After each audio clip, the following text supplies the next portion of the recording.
So, recently I brought back the series to Ask Brian, and inevitably I got asked this multiple times. Every single video is, how do you become a voice actor? I thought about trying to tackle it in one of the Ask Brians, but there's so much to talk about that I felt like it had to be its own video, and I've had people ask this forever, so here I am finally going to talk to you guys about how to become a voice actor. So, first of all, you need to understand that when it comes to voiceover, there is more than one type of voiceover. First thing everyone always asks me, it's like, well, how do you do this? I'm like, well, what kind of voiceover artist do you want to be? There's three major voiceover divisions that you can go into.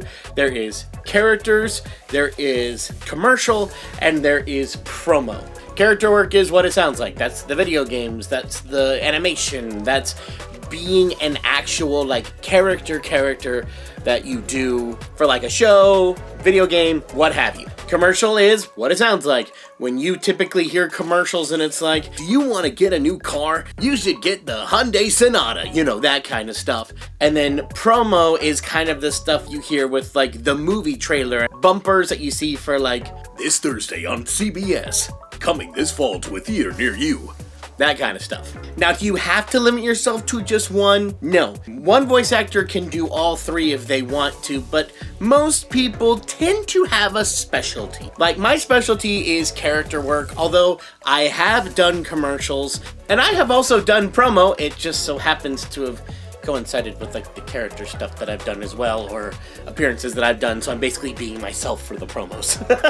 So I'm going to be talking about it primarily from a character perspective, but a lot of these principles still apply in commercial and promo. Now, voice acting is very different than the rest of entertainment in the fact that as of right now, it's still very heavily rooted in the older way of doing entertainment, which is having an agent, getting booked, all that good stuff. Not to say that it is exclusively that way, especially after COVID. We have definitely had like some new indie animation pop up. There's definitely been new studios, and they don't necessarily work exactly the same way as all the other studios. But if we're talking like big name studios here, you know, your Disney's, your DreamWorks, Sony, Nickelodeon, Cartoon Network, you name it, they're going to be going through agencies. Now, before you even think about trying to get an agent, you need to make sure that you have built up your craft enough. Now, when I say that, that sounds like I'm telling you guys to do what I do on this YouTube channel. Have hundreds of cartoon characters that are already established, learn their voices, and be ready to rattle them off for these studios, right? No, that's not what I'm saying. In fact, just having a bunch of pre-established cartoon character voices in your arsenal is not going to guarantee you get in here. In fact, they would prefer not to hear that. Now, not to say it's of no value. If anything, it is a great way for you personally to train. But here's the thing. There is a voice actor for these characters already. Disney is not going to, you know, get rid of Brett Iwan, who's the current voice of Mickey, or Bill Farmer, who's the current voice of Goofy. Disney already has their voice, and they're not getting rid of these guys because they've been doing these voices for years. Unless this actor can't do it anymore, there's no reason for them to get another one. At least that's Disney's mentality. Other studios are a little bit different, but for the most part, studios aren't looking for sound-alikes that frequently that you should make that a cornerstone of your presentation to an agency. If anything, they need to see your vocal complexities, specifically in being able to create your own voices, your own characters, because there is dramatically more work for that than there is sound-alikes for already established characters. So really focus on being able to show what you can do. Now, you may say, well, I can't stretch my voice in a million different ways. That doesn't necessarily mean you're out of the game for voiceover in general. There are plenty of voice actors out there who have one voice, but it's very unique and very distinctive. Just look at somebody like Patrick Warburton. He kind of does the same voice for every single character, but the voice is so unique and fun to listen to and so cool, nobody cares because the voice is awesome. Come on, who doesn't want to hear Patrick Warburton? You know, he's real awesome, that one. Vocal flexibility is going to be one of the most appealing factors to a voice actor who is going after characters specifically. Because if you get hired onto a TV show or a movie or something like that, inevitably, they're probably going to ask you to play more than one character. When I got asked to come on to Tangled the series, yes, I did the voice of Teenage Stabbington Bros, but what I didn't tell you was I was also a couple of the officers, I was also the store owner who yells, "Stop, thief!"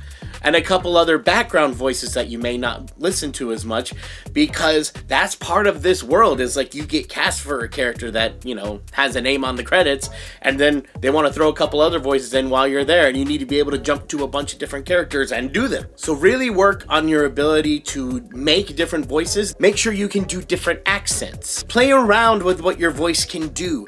Don't feel limited to do what's already there. Be your own thing. The more you can be your own thing, the better. Now, if you're doing stuff for commercial, you have to learn not necessarily how to change and do a million different voices, but more how to change your tone reads. How to do it to make it sound deep and gruff. How to do it for something fun for the kids. Or how to do something a little bit more conversational. There's a whole bunch of different emotional reads you need to be able to do. And on top of being able just to do all these different accents, voices, and things like that, you need to be able to act in them. These are all things you need to be doing before you even try to contact an agency. And then I will admit, I'm not so good on the promo side, but I'm pretty sure, you know, playing around with what your voice can do in different scenarios, because there are, much like commercial, there are different reads you can do, like rated PG, coming to theaters soon, versus rated R, now playing in theaters everywhere. And for both of them, you really need to be able to speak very, very quickly, because sometimes you have to get a lot of information down in a very short amount of time.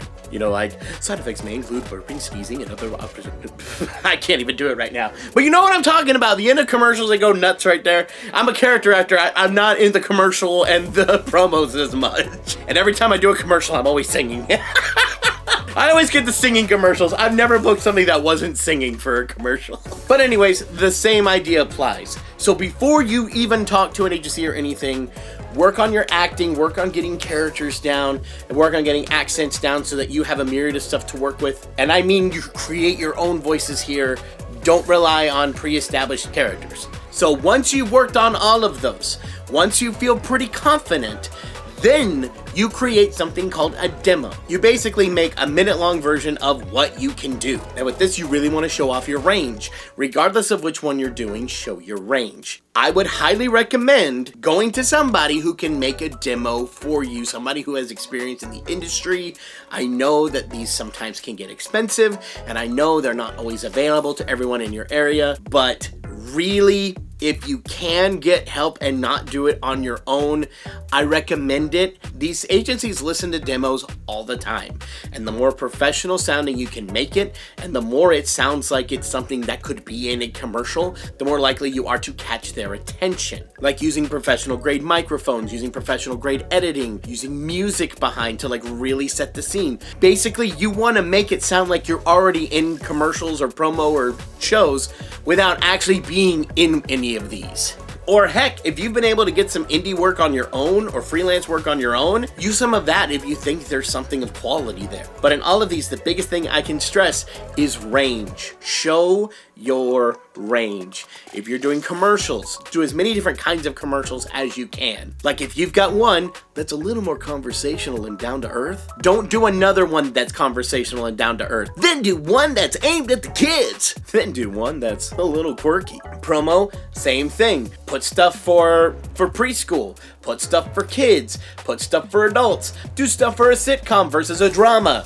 They're all different deliveries, and you need to show that you understand that. With characters, you want to show that you can do a wide range of things, from accents to different types of characters. If you can do extreme ranges, go for it. Go with something really goofy for like a preschool kind of show. Do something hard and gritty for like a war video game or something. Think of a wide range of characters that you could do and show what you can do in about a minute-long span. And once you feel confident with your demos, then you can then approach agencies, reach out to them, send your demos, let them listen to it, have a conversation with them, and they might book you. Now, typically how this works is you send in your demos. I would not get your hopes too high on one agency, because if one says no, another may say yes, and they may be able to help you out in ways you never thought. But I can't stress this enough. When it comes to agents, don't get scammed. Here's the #1 way you can tell if this agency that you're looking at is a scam. Basically, if they start looking at you and they're interested and you have to pay them to represent you, run, it's a scam. Now, obviously, they're going to be getting some money because they are doing a job and they deserve to get paid. However, it is common practice that the agent does not get paid till you get paid. So any of this stuff like they have to charge you like $5,000 a month to represent you or something like that and they're not booking you nothing, run, get out of there. It should be they take a commission off whatever you make. So if they don't book you, they don't make anything. That is how the standard works. Now during this process, they may listen to your stuff, they'll probably write you back, they probably ask to hear a couple of auditions, like they'll give you some fake auditions or maybe even some current auditions just saying like, hey, give us a shot, let us hear what you can do and try this. This is super commonplace, totally cool. They're just trying to get a feel for you, how you work, to see if you can actually deliver on these performances. Now, another big thing is, I hear this all the time, you have to move to LA to be a voice actor. As a voice actor in LA, let me tell you something, don't rush out here. And I'm saying that as somebody who rushed out here as a voice actor. It is cutthroat out here. There are so many different positions all the time that are so hard to get. Auditions are hard to get. It's a whole thing out here. Now, I've been able to make it work, which I'm very grateful for, but start off where you are. If you are near any major city in America, there is voice acting to be had there, and there are probably voice acting agents that are not far away. Heck, some agents in LA and New York now are also offering like virtual recordings. That is a thing that is happening now. It's still kind of growing. It's not super prevalent as of yet, but I know more and more companies are really leaning into remote work, especially commercials and promo. They are doing it relatively frequently now. It's still not a huge thing for animation yet, but it is definitely becoming more prevalent. So work on getting a home studio if that is going to be what you want to do. If you're more focused on doing in studio, you still should have something to do at home, especially because you're going to be recording from home a lot for your auditions. That brings up a good point. Regardless of what branch of voiceover you want to get into, you need to have a decent home studio setup. It doesn't have to be perfect. Try to get it as good as you possibly can where you are and then grow it. And I'm not going to go into all the specifics of like what kind of microphone, how to set up a home studio, because there is so much involved in that. That needs to be a whole video on its own. But for right now, I'll just say, when you make a home studio, try your best to get all the echo in the room gone. You want a decent microphone. It doesn't have to be the best that money can buy or anything, but just try to find something that sounds crisp, clean, clear, and can get your accurate voice as best as possible. Try to invest in soundproofing materials. My entire ceiling in my office is all eggshell foam for voiceover purposes. Like all of it. All of my ceiling is, and I made sure my entire studio is carpeted so that I'm getting no echo or room sounds as much as I possibly can when I am recording. Now, I wouldn't recommend doing it in a room the size of my studio, especially when you're starting. Maybe try to convert a closet. That's going to be a small space that's easy to kind of control the sound a lot more than say a room that as big as what I have, because I have to soundproof the whole room as much as I can, not just for voiceover, but also for YouTube. So you've got to have a home setup. You've got to be able to get to an agent. You've got to have a demo, and you've got to have the chops and the drive and the desire to do this, because voiceover is a hard industry to get into. So I know that's a giant load of info dump that I just laid out there, but there's even more I could talk about, but this is kind of the gist of it. So I hope that this was helpful, and I hope I didn't forget anything, and I hope I didn't get anything wrong. It's kind of different for everyone, but these are the general steps that you would want to take and things to keep in mind and things that you want to do if you want to make it in this industry. It is hard, it is cutthroat, and you're going to get like 90% more no's than yeses in this industry, so you have to be ready to deal with that. But if none of this scares you away and you still want to do it, then good luck to you, and I hope it goes well for you. And I hope this was helpful in some way. So thank you guys so much for watching. I hope you enjoyed. Don't forget to like, comment, and subscribe, and I'll see you guys in the next one. Bye!